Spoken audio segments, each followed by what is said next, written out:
What is up, coordinators and naturals? I am just a simple new type, and we are finally diving back into the light novel Mobile Suit Gundam Seed Astray B. Last time Guy got into the blue frame for the first time, Serpent's Tail helped the Alliance retake the asteroid Nova, which was being transferred to a different Lagrange point. This gave Guy the opportunity to test the limits of the blue frame. This time, Guy will help take out the asteroid. A client will upgrade the blue frame to the full weapons loadout, and Lo shows off his giant katana. So let's get into this.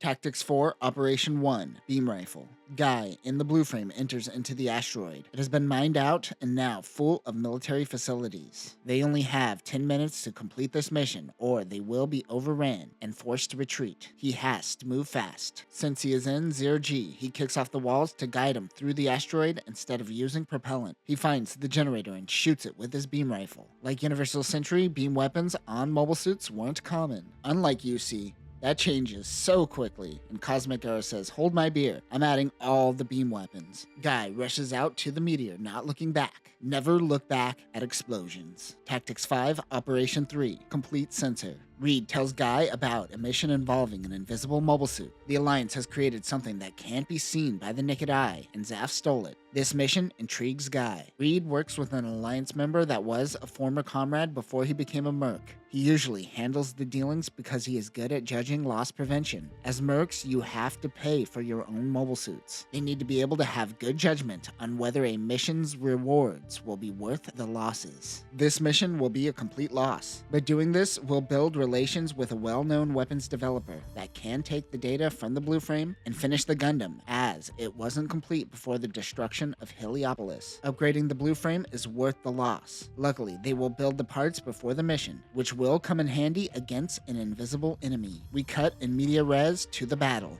Elijah and Loretta are being attacked. Loretta wants to come save him, but he doesn't want anyone to risk it. His mobile suit is in critical condition. Loretta is in the mothership, which I believe is the Laurasia class. The Laurasia class is a space-class frigate and one of Zaf's first warships during a time when mobile suits were only theoretical. It is designed to be a ship-to-ship combat vessel. The egg-shaped pod at the bottom of the ship is a retrofitted extension that allows the ship to carry 6 mobile suits using a retractable catapult. This can also be detached from the ship and function as an atmospheric re-entry pod. Weapons include a 937mm dual high-energy cannon, a 450mm dual railgun, a 450 single railgun, and 58mm Sea-Whiz. It is clear an invisible enemy is attacking him. They need to survive and relay this data to Guy. Its big weapons lowers its mobility. Elijah reports back to Guy as they put the finishing touches on the blue frame. The V-fin has been removed on the Gundam, but its communication sensors have been greatly enhanced. These extra sensors, however, consume more energy. The finished touches are done, and Guy launches to complete the mission. Guy heads to the location where Elijah was attacked. Typically, a mobile armor couldn't compete with a mobile suit. This has one advantage: Mirage Colloid tech. Guy heads to the outskirts of the shoal zone and activates his new complete sensor. He puts in inputs into the computer and it gives Guy a target. He fires, taking out the mysterious Mirage Colloid mobile armor. I assume it is just a prototype Mobius with Mirage Colloid, but it never says what the mobile armor is. When he gets back, Loretta asks Guy how he knew. He tells her that Elijah mentioned that there were asteroids disappearing. It was subtle, but Elijah noticed. Mirage Colloid works by spreading particles over the mobile suit. Some of these particles get onto the debris when in a debris field. Using the complete sensor, the computer was able to spot these subtle changes in debris no problem, allowing Guy to spot the enemy. Tactic 6, Operation 2, High-Speed Booster. Guy looks at the blue frame as if this is some kind of joke. Attached to the blue frame is a booster twice as big as the mobile suit itself. One thing we learn is that the Astray's backpack is located on the butt of the mobile suit. This allows the unit to add extra equipment on top of its loadouts. This makes the Astray backpack system more versatile than the Striker packs. Their mission was to retrieve data from a corporation's unmanned experimental vessel. It is a rogue vehicle that has been flown out into space. Guy must retrieve the data for their client. It is currently in an orbital elliptical around the sun. Guy only has one shot to catch up to the vessel. After it slingshots once, it'll be impossible for any craft to catch up to it. We cut to Guy waking up to alarms going off. He passed out while accelerating due to all the G's to the face. His vision is blurry. Guy does something he rarely ever does. He takes off his glasses.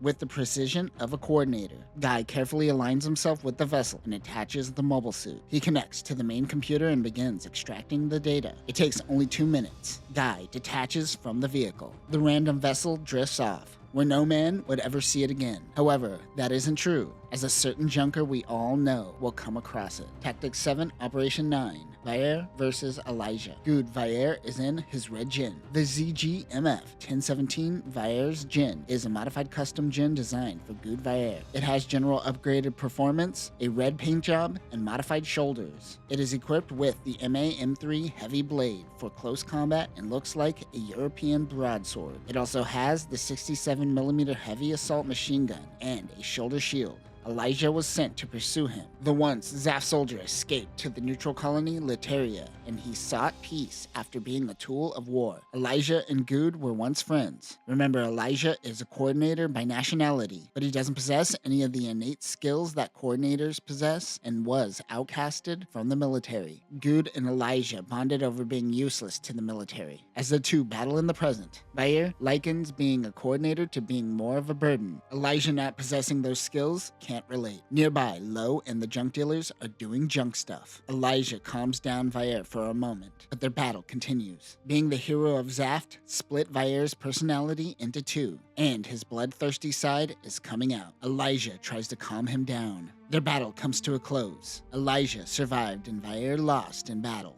Elijah links up with Lo and the Junk Guild close by to help fix up his GINN. He uses the parts from Vair's GINN to fix Elijah's, but he keeps the red color instead of painting over it to keep Vair's legacy alive.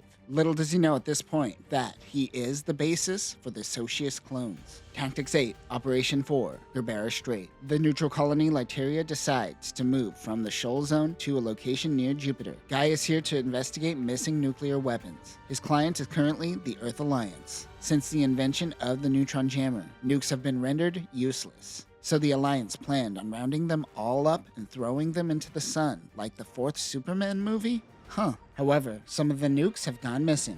Guy's mission is to find out where they are and why they were taken. Guy runs into Elijah, where he tells him of the situation with Vair. He tells Guy that the colony was converted into a spaceship and the nukes were used as propulsion. Elijah answers the where and the why, so his mission is complete. They didn't ask to retrieve the nukes, so it's not his problem. The colony makes its way towards Jupiter. His client calls and asks them to help out around the colony as it makes its leave. He says, "Nah, I'm good," and he pieces out. Guy reaches out to the Junk Guild to see if they could help with Elijah's repairs. Guy meets up with Lo in the Red Frame. This takes place after their meeting at Artemis, which took place in the mainline Astray manga. Lo shows off his new sword, the Gerbera Strait. He says, "Check this out," and he slices through a piece of steel frame drifting out into space. A series of Mobius mobile armors come chasing after Lo and the Red Frame. Anxious to fight, Lo challenges Guy to see who could defeat the most mobile armors. Guy didn't really have a reason to accept the challenge, but he felt compelled to do so. Guy notes that Lo's katana is inefficient, but it sure does look cool. Lo ended up winning the challenge. Guy asks them if they could pick up Elijah and help fix his GINN.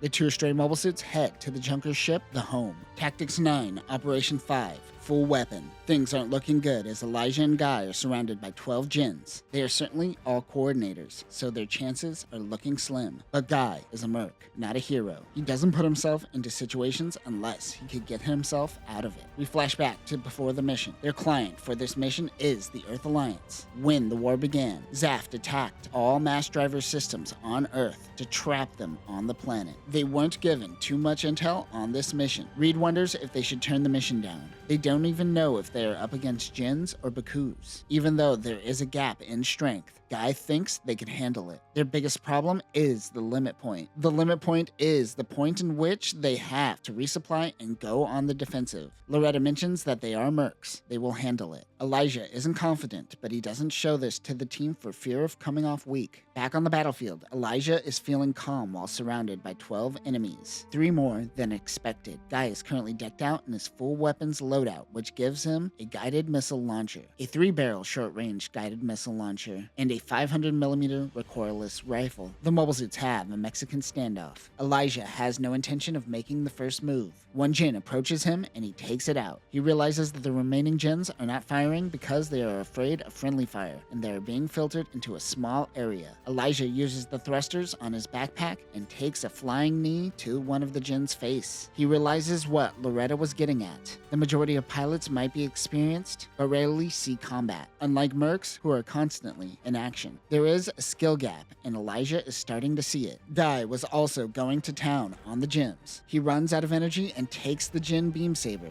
Remember, the Astray units have the authentication features to unlock both Alliance and Zaft weapons. The two take out the GINNs, completing their mission. They withdraw before reinforcements show up and meet with Reed in a transport vehicle. The two were right on the edge of their limit point. It was during this retreat that Guy met a particular journalist that would end up saving his life. But that is a story for another day.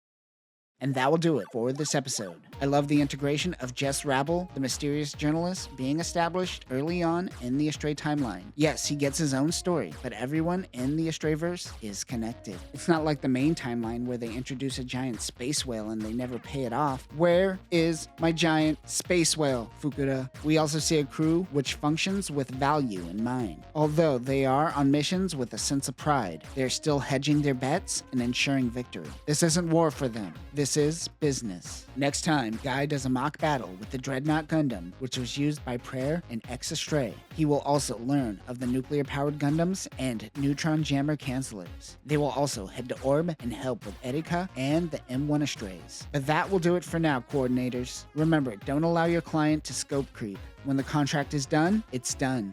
Peace.